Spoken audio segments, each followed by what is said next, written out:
At my engagement dinner, my sister leaned in and said, "Here's to the boy who will probably get left at the altar."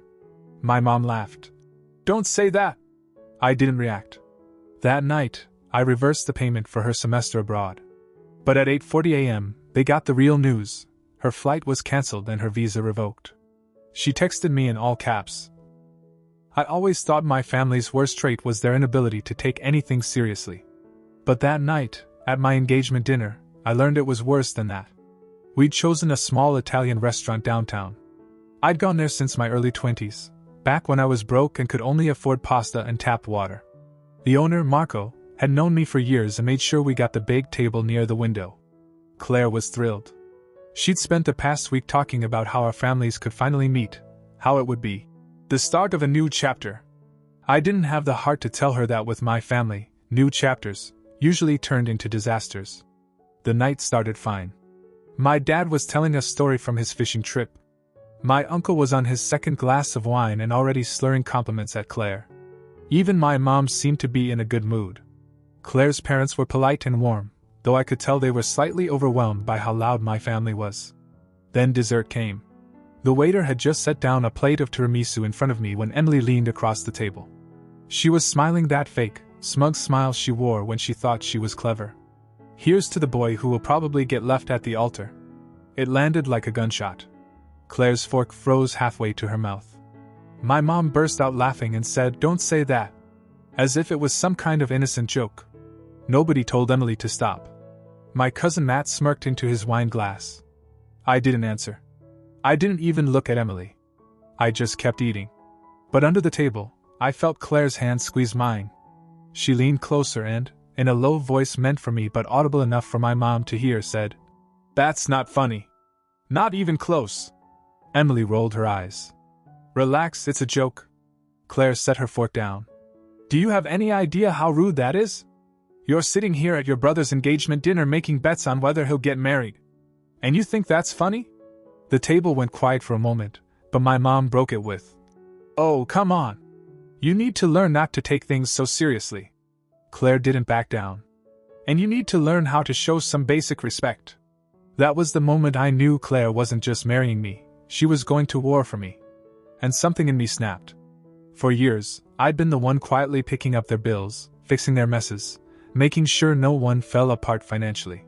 They thought I was some dependable background character in their lives, a wallet they could mock without consequence.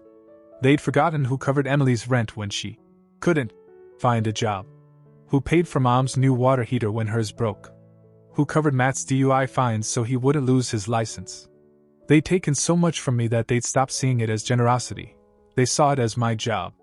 That night, after Claire and I got home, I didn't rant. I didn't yell.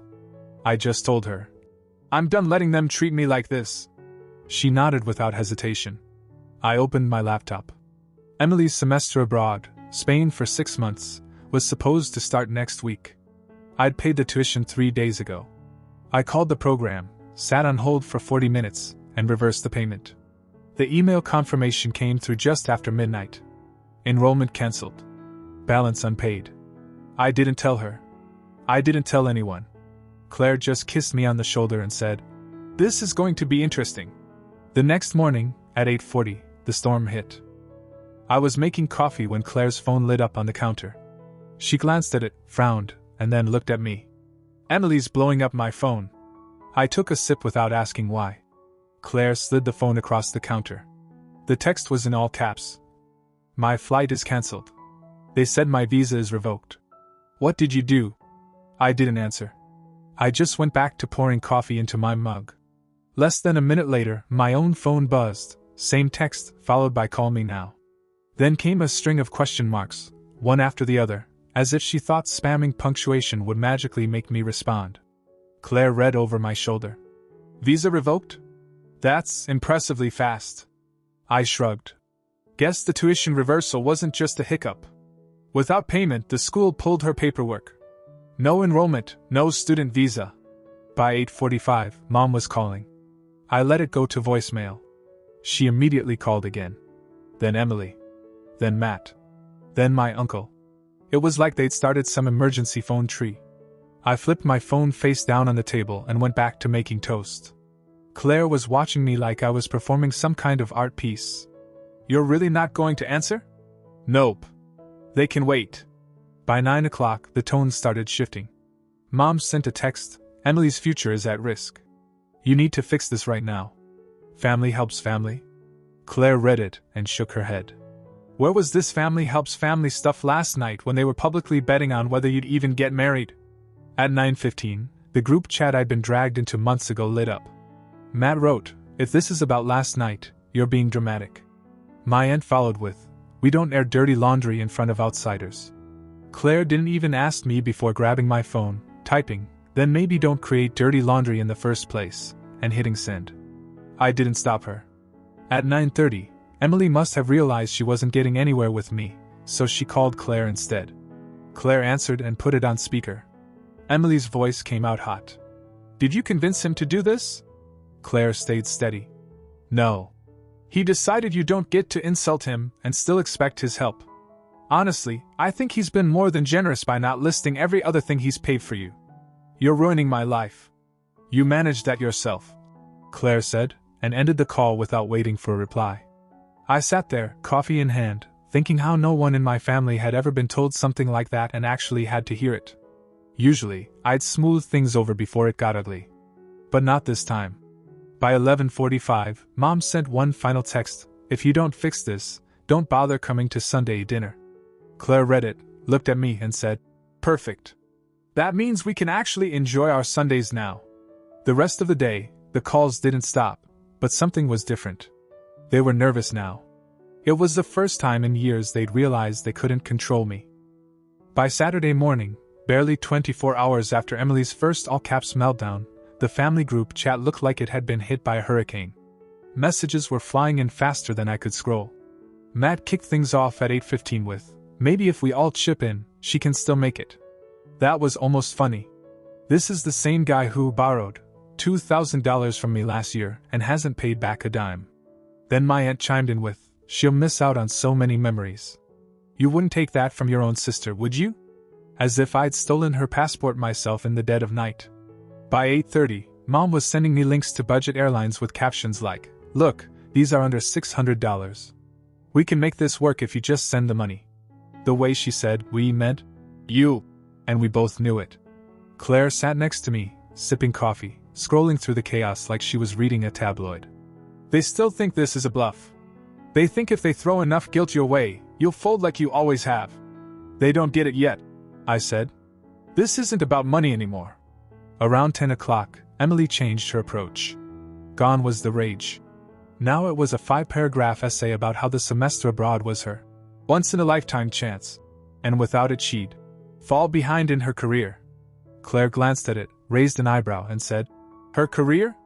She's changed majors more times than I've changed my Netflix password.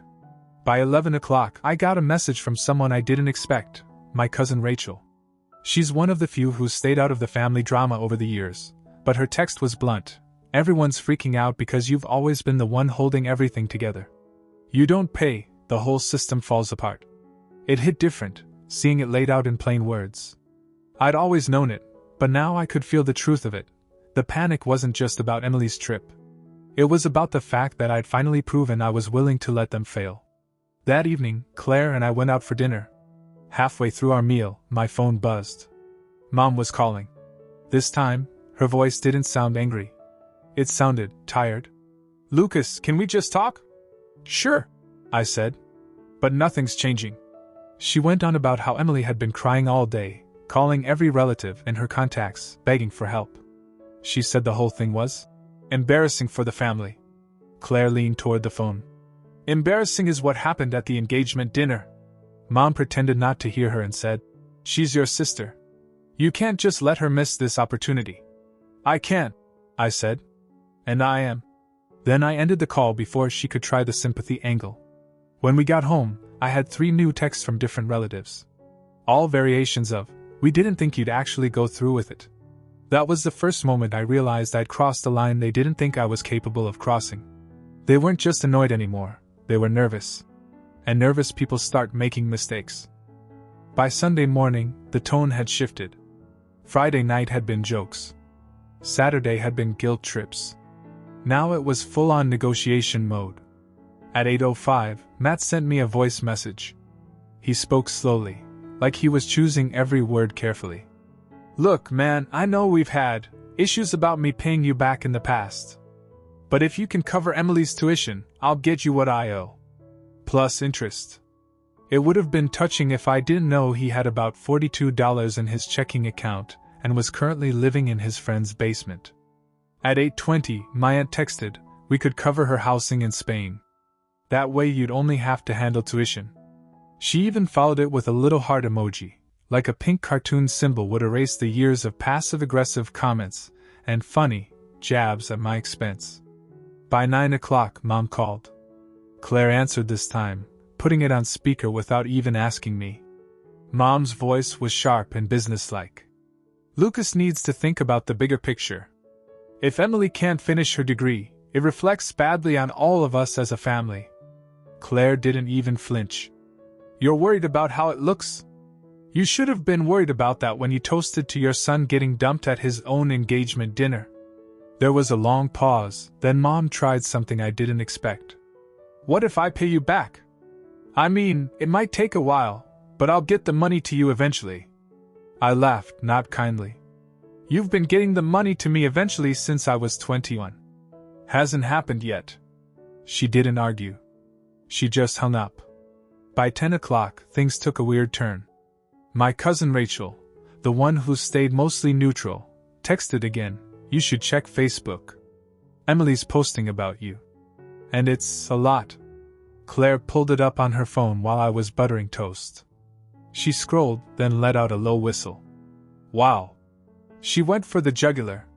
It was a long post, 4 paragraphs, tagging half the family and several old classmates. Emily painted me as jealous, insecure, controlling, someone who can't stand to see anyone else succeed. She said I sabotaged her future because I was afraid of being upstaged by my younger sister. But here's the part she clearly hadn't thought through. In trying to prove how much I'd supposedly held her back, she listed every single major expense I'd ever covered for her. Rent for 2 years. The down payment on her car. 2 different semesters of tuition. The Cancun trip she bragged about for months. All of it, in her own words, on a public post. Claire was grinning as she read. She basically wrote your resume as the only reason she's ever had opportunities in her adult life. By 1 o'clock, the comments started rolling in. Not from strangers, from mutual friends and extended family. And they weren't taking her side.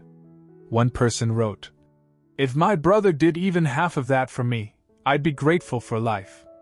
Another said, you sound entitled, Emily. A third flat out called her spoiled. By 4 o'clock, she'd edited the post to clarify. But the damage was done. Screenshots were already floating around in group chats. Someone even sent me one of her old college friends' replies. Maybe you should be more careful about burning bridges with the only person who ever paid your tolls.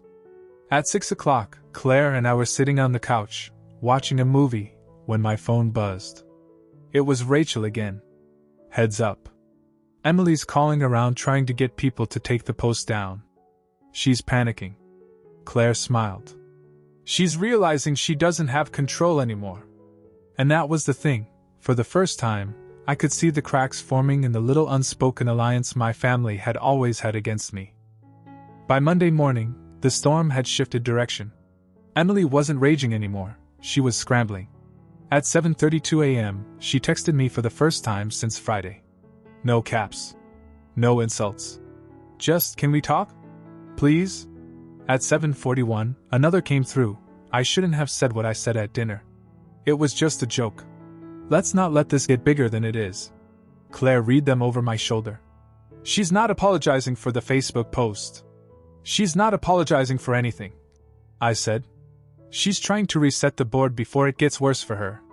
At 8 o'clock, I got a call from my Uncle Rick, a man who hadn't called me in 3 years except to ask for money. I just want you to know, he said in a lowered voice. I didn't think what Emily said was funny. I only laughed because your mom did. By 8:20, my aunt messaged me with something similar. For the record, I didn't mean to offend Claire. I thought it was just harmless teasing. It was almost funny. They weren't apologizing for how they treated me. They were trying to distance themselves from Emily now that they saw which way the wind was blowing. By 9:15, Rachel called. "You should know, they're turning on her fast. I've never seen them throw someone under the bus like this. I think they're scared you'll cut them off the way you cut her off." By 11 o'clock, Emily tried a new approach. This time it was a wall of text, almost 500 words, about how this trip was crucial for her future, how she'd learned her lesson, and how if I just helped her this one last time, she'd never ask for anything again. Claire took my phone, read it twice, and smirked. "She's made that exact promise before. Word for word. Remember when it was about the Cancun trip?" At 2 o'clock, the twist landed. An email from the Overseas Programs Finance Department popped into my inbox. Subject line, regarding Emily Carter's enrollment. The message confirmed my payment reversal, and added that Emily had contacted them that morning to find a new sponsor. They'd refused, citing previous payment disputes. Translation, she'd been flagged as too risky, and even if someone else wanted to pay now, they wouldn't take her. Claire leaned in, reading over my shoulder. "She's not just out of money. She's locked out of the program entirely." By 3:30, Mom called again. No anger this time, just a careful tone. "Lucas, she's willing to say sorry. To everyone. If you'll help her."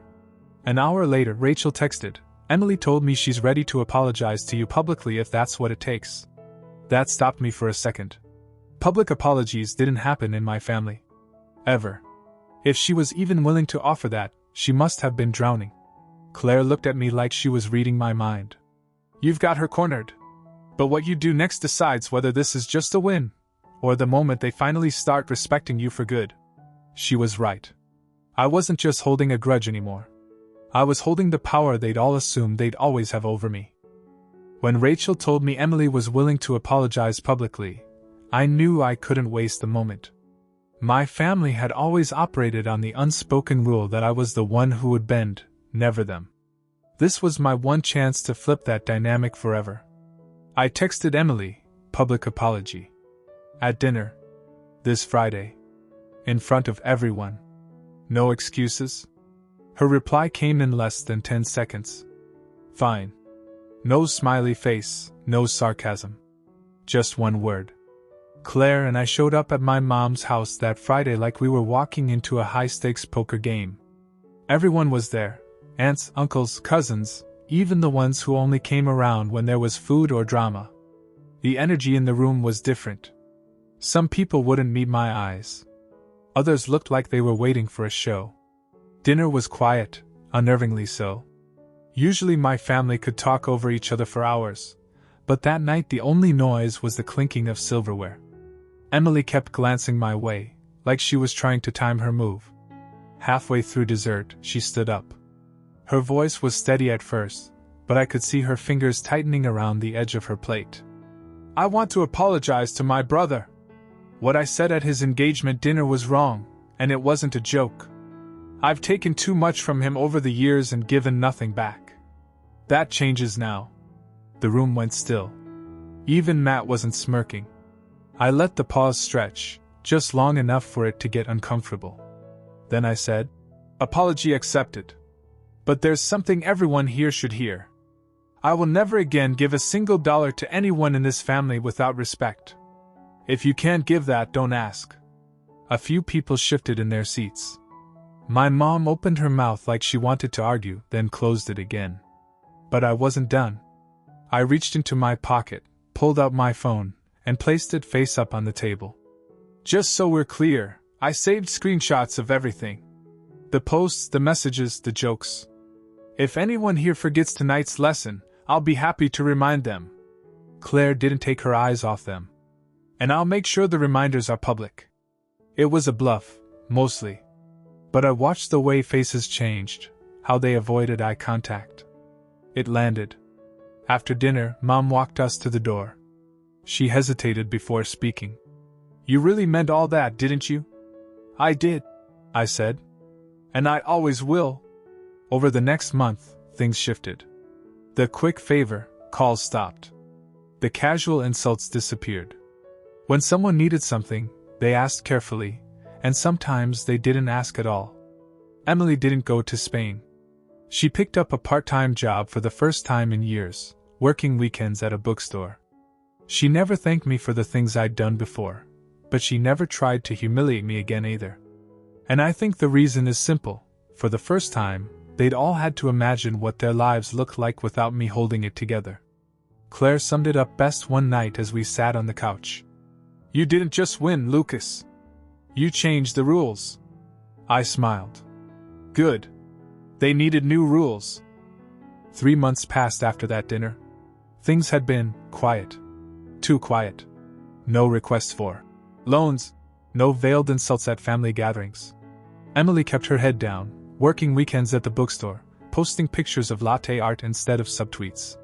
For the first time in years, my phone wasn't a 24/7 emergency hotline. I'd started to think maybe the whole thing was finally over, that I'd closed the book for good. Then last Thursday, I got a call from Rachel. "You sitting down?"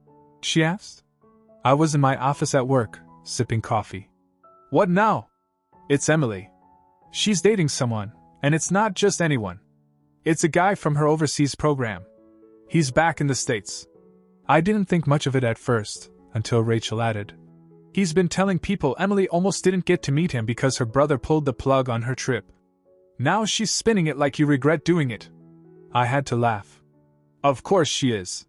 But the weird part came later that day. Claire's phone buzzed, a text from Emily.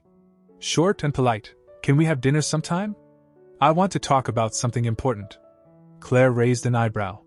She's never invited us anywhere before. We agreed to meet her at a small cafe downtown. She was already there when we arrived, sitting at a table with 2 cappuccinos and a man I'd never seen before. Early 30s, dressed like someone who owned exactly one nice jacket and wore it everywhere. "This is Daniel," Emily said. "We're engaged." I nearly choked on my coffee. 3 months after I stopped her from going abroad, she'd still managed to find her fairy tale ending. Except now, she was smiling in that calculated way I knew too well. She leaned forward. "Daniel and I were thinking, you and Claire should come to the wedding. It's in Italy." Claire blinked. "Italy? You mean the country you couldn't get into because you couldn't pay for Spain?" Emily ignored that. "We just wanted to give you the first opportunity to be part of it. And, of course, help us make it happen." There it was. The ask. Dressed up in lace and romance, but still the same play. I sat back in my chair smiling. "I'll think about it. And I will. But not in the way she's hoping. Because if Emily thinks she can rewrite the ending of this story, she's forgotten one important detail. I'm the one holding the pen now."